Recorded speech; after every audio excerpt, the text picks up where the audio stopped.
नमस्कार दर्शकों, आप देख रहे हैं ईआन टीवी और मैं आपके साथ हूँ ऋतु जोशी।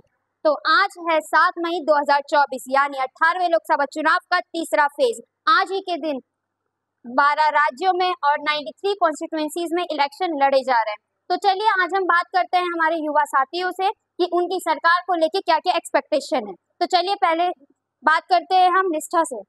निष्ठा, आप बताइए कि आपकी क्या क्या एक्सपेक्टेशंस है सरकार से लेके। मेरी यही एक्सपेक्टेशंस है सरकार से कि जो भी सरकार आती है बनती है वो अपने देश के लिए काम करे। जैसे जो भी समस्याएं हैं देश की, बेरोजगारी को लेकर, महंगाई को लेकर, इन सब चीज़ों पे ज़्यादा ध्यान दे, बेफालतू की चीज़ों को साइड करके। बेरोजगारी किस प्रकार से बढ़ी है, कुछ इस पे कहेंगे आप? हाँ, एक तरह से देखा जाए हमारे इंडिया में पॉपुलेशन बहुत है, तो ये भी एक फैक्टर है कि पॉपुलेशन ज़्यादा है तो उस वजह से थोड़े से सोर्सेज हमारे पास कम हो गए हैं। लेकिन अगर सरकार ट्राई करे थोड़ा बहुत भी तो बहुत ज़्यादा हेल्प हो सकती है कुछ कुछ लोगों को। बट 100% हर जगह करना वो तो इम्पॉसिबल सी बात है। तो मतलब कुछ क्षेत्रों में तो किया ही होगा उन्होंने।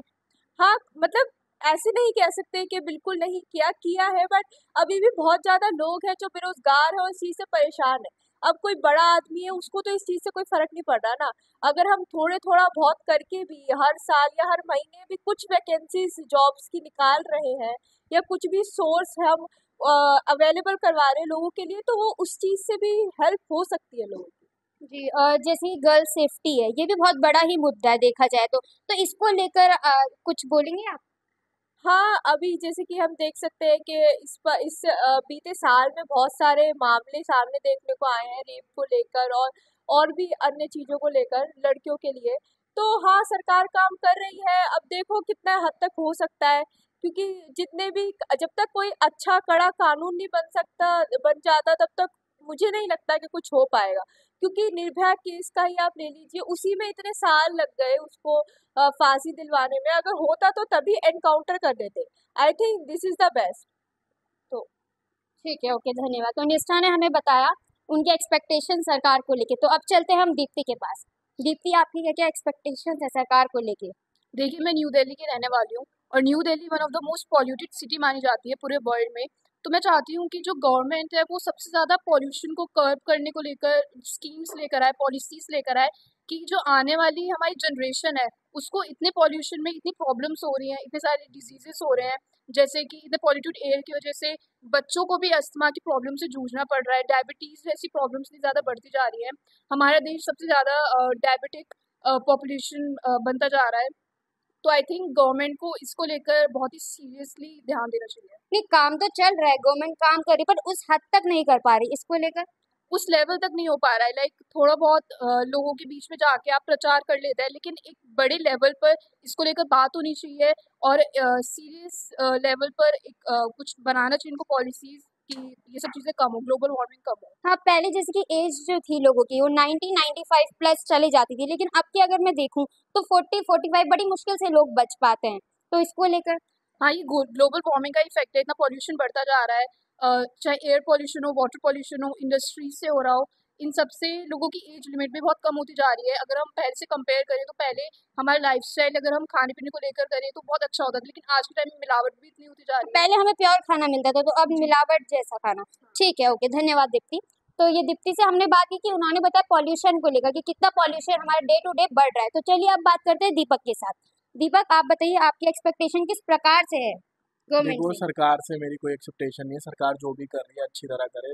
जैसे कि नई नई नीतियां ला रही है एजुकेशन को लेकर, पोल्यूशन को लेकर, इन सब के लिए काम करे। और दिल्ली में ही लोग सब बेरोजगारी मतलब पूरे भारत में है, लेकिन क्या होता है भारत के अलग अलग क्षेत्रों से लोग आते हैं, चलो दिल्ली काम करने चलो, तो दिल्ली की पॉपुलेशन बढ़ती जा रही है, चाहे वो बिहार से हो, यूपी से हो, राजस्थान से हो।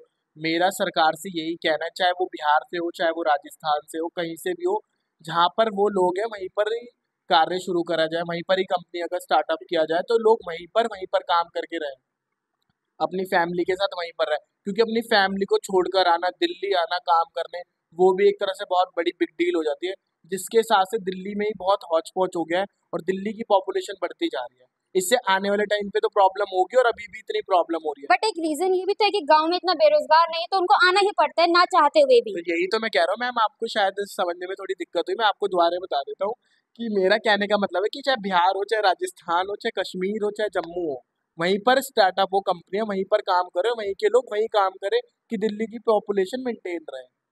ठीक है, ओके। तो अब बात करते हैं हम अब वरुण से। वरुण, आपकी क्या क्या एक्सपेक्टेशंस है सरकार से? देखिए, सरकार से मेरे सिर्फ इतनी मांग है कि जो युवा, जैसे अभी मैं कॉलेज स्टूडेंट हूँ और मैं एक बडिंग जर्नलिस्ट हूँ, तो रोज़गार मिले जनता को। जैसे इंडिया का जो जीडीपी है वो बढ़ता जा रहा है, नो डाउट वो बढ़ता जा रहा है और इकोनॉमी बढ़ते आ रही है।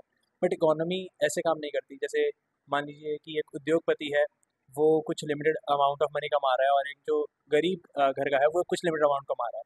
गरीब का अगर पैसा गिरता है और उद्योगपति का पैसा बढ़ता है तो जीडीपी बढ़ेगी, पर ये नहीं पता चलेगा कि जनता के पैसे कैसे बढ़ रहे हैं या नहीं बढ़ रहे।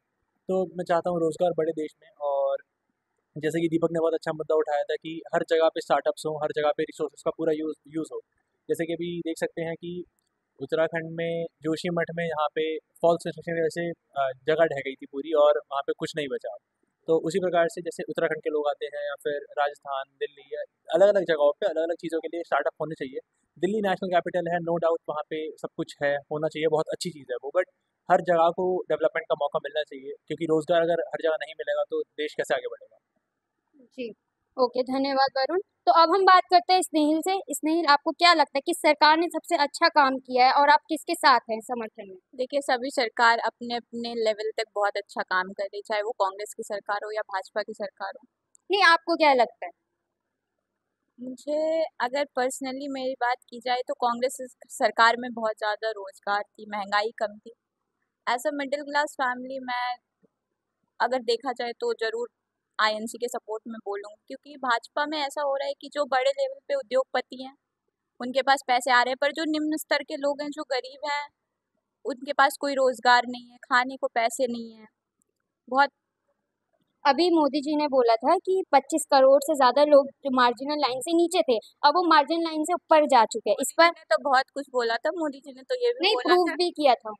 मोदी जी ने तो ये भी बोला था कि हम 2 करोड़ क्या कहते हैं रोजगार हर साल देंगे, पर वो दे नहीं पा रहे हैं। हम महंगाई कम करके आएंगे। महंगाई अगर देखा जाए तो अभी जो चल रहा है मोदी सरकार का, तो पिछले 10 साल में सबसे ज्यादा महंगाई अभी के टाइम पे ही है। जब 400 रुपए सिलेंडर मिलते थे तो भाजपा के नेता आकर रोड पर ला ला कर लोगों को ये बोलते थे कि सिलेंडर 400 रुपए 400 रुपए 400 रुपए है। अभी सिलेंडर 900 रुपए है, जो कि 1100 तक भी गए थे, फिर घट करके 900 पे आए हैं। तो सरकार को थोड़ा काम करना चाहिए। ठीक है। और गर्ल सेफ्टी पे आप क्या बोले, क्योंकि अभी रेप वगैरह के केस भी बहुत सामने भी आ रहे हैं, तो इसको लेकर? देखिए, इसको लेकर के बहुत अच्छी बात है, सरकार ने बहुत काम किया यूपी में। इन सब चीज़ों को लेकर के बहुत अच्छे हद तक सुधार लाया गया है और ठीक है, पर अभी भी बहुत लेवल तक सुधार करने की ज़रूरत है, क्योंकि अभी भी मुझे लगता है कि बहुत जैसे दिल्ली जैसी बड़ी शहर हो या बैंगलोर हो, अभी भी रेप केसेस घटे नहीं हैं, लोगों को सजा नहीं मिल रही है। तो मुझे लगता है इसको लेकर के कड़े कानूनों को भी लाना चाहिए। तो मतलब आपको लगता है कि जो भी चीज़ें नहीं है, जैसे एम्प्लॉयमेंट वगैरह, ये चीज़ें अभी होनी चाहिए? हाँ, बिल्कुल होनी चाहिए, क्योंकि अगर देश के युवा अनएम्प्लॉयड रहेंगे तो आप देश की जीडीपी बढ़ा कैसे रहे हैं। जी, ज़रूर। तो स्नेहिल ने हमें बहुत अच्छी जानकारी दी। तो अब मिलते हैं हम उमर से। Umar, what are the expectations of yours from the government? This government, in the upcoming government, I am expecting against communal thought. Then my expectation it should be like our coverage should be become like secular, and also against the communal things. For more focused on the development, also the education, cultural, and the then more than that, they have to consider the people because we are a democratic country. I hope some of the governments are most governments are forgot about after the election about the people, but there should be change for that. It should become a democratic government here. There should be need to communicate properly with the people. Then, in my opinion, our country should be make a decision against communal thoughts and communal things, and it should be our country should become a secular country. From your perspective, which government is good for you? I'm not supporting any governments, but in my mind, I'm saying that I'm against the communal thoughts, against one religion focused things. Because of that, I'm saying we should be neither secular and democratic. Also, they against the communal thought government. Okay, thank you Umar for a precious time. तो ये हमारे साथ जुड़े हुए थे अलग अलग जगहों से हमारी जनता। तो अब देखना ये होगा कि किसकी सरकार बनती है और किसकी सरकार ना चाहते हुए भी बिगड़ जाएगी। ऐसी और तमाम खबरों के लिए मेरे साथ बने रहिए और देखते रहिए ईआन टीवी। धन्यवाद।